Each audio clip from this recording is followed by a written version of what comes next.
Bonjour, je montrerai dans une vidéo que les organisations non gouvernementales, ONG, ont joué un rôle important dans la création de l'UNESCO. Il existe la complémentarité fonctionnelle évidente entre les ONG et les institutions intergouvernementales.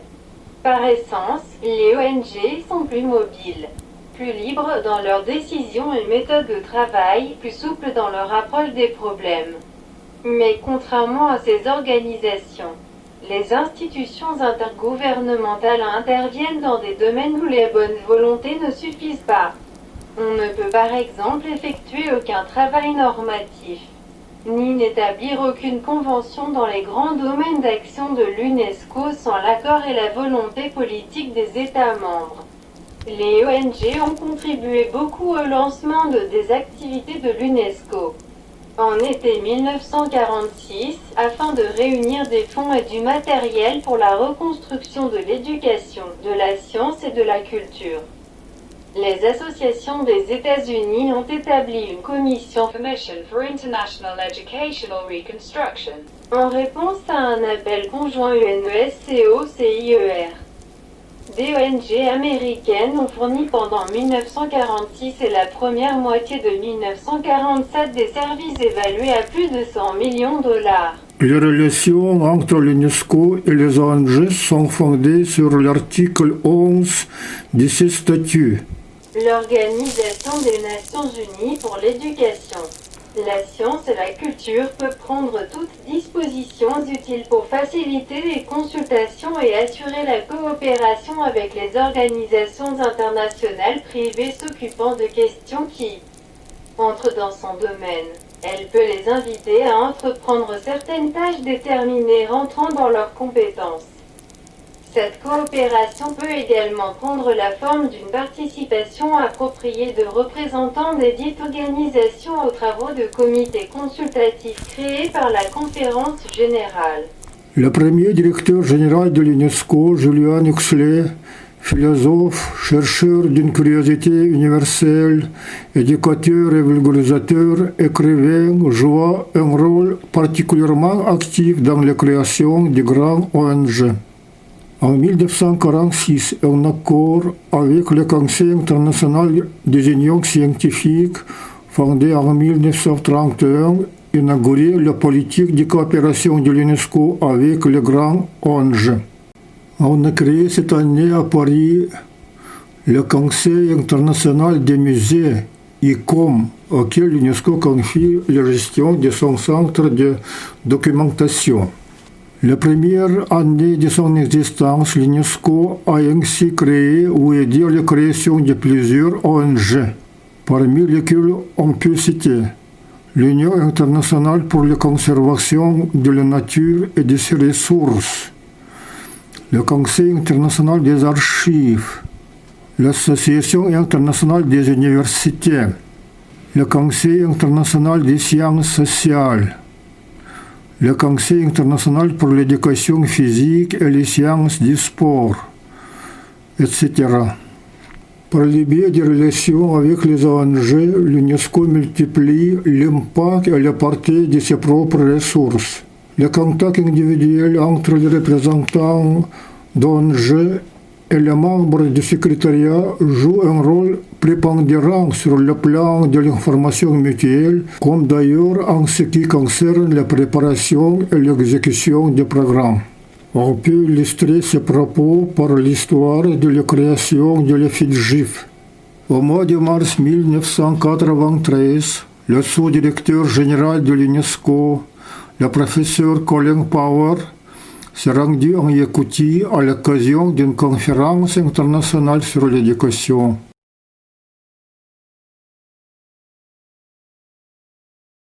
Il remarquait avec intérêt dans les écoles visitées l'utilisation du Egypto comme support pédagogique. Il m'a recommandé ensuite de promouvoir ce jeu intellectuel à l'échelle internationale. Je parle d'Egypto, dont la version de base j'ai inventée en 1988 dans mes plusieurs vidéos. Les activités correspondantes ont été inscrites dans ma description du poste à l'UNESCO. En particulier, promotion de la méthode de développement de la créativité des élèves basée sur le jeu intellectuel de poursuite, c'est-à-dire sur l'Égypto et autres. Contribution au développement du grand concours international Problèmes mathématiques d'Égypte. Afin de faciliter cette tâche, pendant le Forum international sur la culture scientifique et technologique pour tous, qui s'est tenu en juillet 1993 au siège de l'UNESCO, nous avons décidé de créer la Fédération internationale d'Égypto, FIDGIP.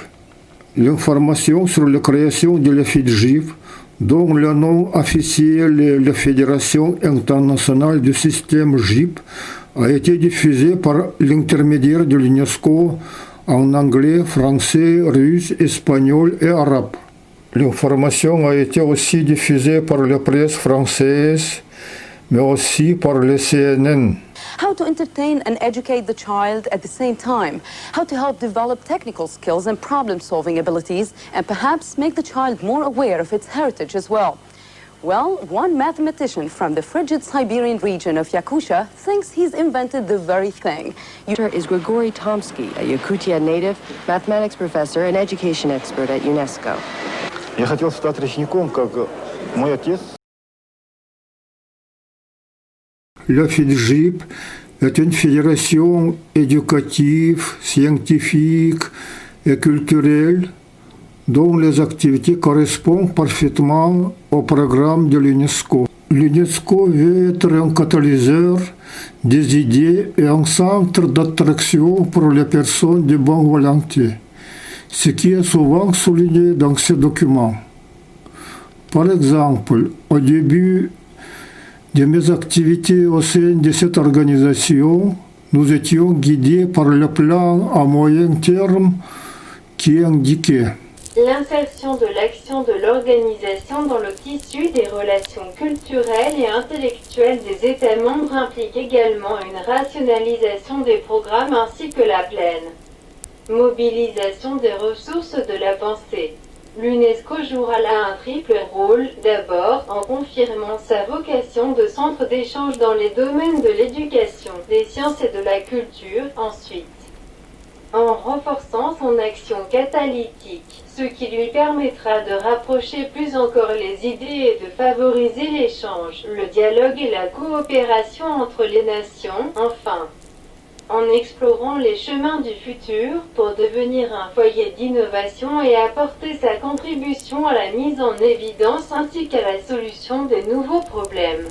L'UNESCO de demain, déterminée à conférer à son action des effets multiplicateurs, assumera pleinement son rôle de médiateur entre les divers acteurs de la scène internationale, dans les domaines de l'éducation, des sciences et de la culture. Elle donnera alors une ampleur nouvelle aux relations qui l'unissent naturellement aux intellectuels, aux éducateurs, aux hommes de science et aux créateurs. Ce sont eux qui constituent notre richesse et notre force. Ce sont eux qui donnent vie aux écoles, aux laboratoires, aux ateliers, aux journaux et qui représentent notre moyen privilégié de diffuser le message de paix, de liberté et de justice. Si l'UNESCO a son siège à Paris, sa scène est le monde entier.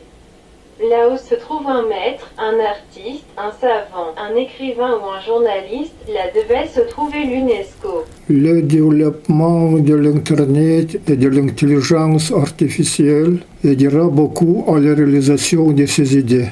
L'UNESCO effectue actuellement sa transformation stratégique. Citons les extraits du document sur les étapes de cette transformation.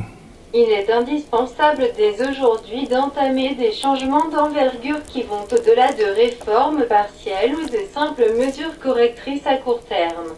À l'évidence, cette réflexion ne peut être que collective, elle ne saurait se réduire à un travail au sein du secrétariat. Elle doit s'appuyer sur les États membres de l'organisation et refléter les décisions adoptées par nos organes directeurs.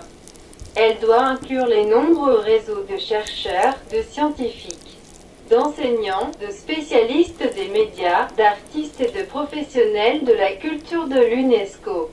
Elle doit s'appuyer sur la famille élargie de l'organisation, groupe d'experts, instituts de catégorie 1 et 2, chaires et réseaux UNITWIN, ambassadeurs de bonne volonté, associations et clubs UNESCO, ONG affiliés, etc. La réflexion sur l'avenir de l'UNESCO se fera sur la base d'une grande consultation composée au-delà de l'organisation. C'est la raison pour laquelle, en ce qui concerne la revue stratégique des programmes de l'UNESCO, les collaborateurs du siège, mais aussi des personnalités extérieures ou encore la jeunesse et la société civile dans l'espace numérique, seront sollicités dans le cadre de la méthode de travail simplifiée par le groupe de pilotage. Parlons maintenant de l'exemple de la FIDGIP. Suite au développement du champ d'activité de l'Académie internationale d'Égypto existant dans le cadre de la FIDGIP, en 2009, l'Académie internationale Concours a été créée.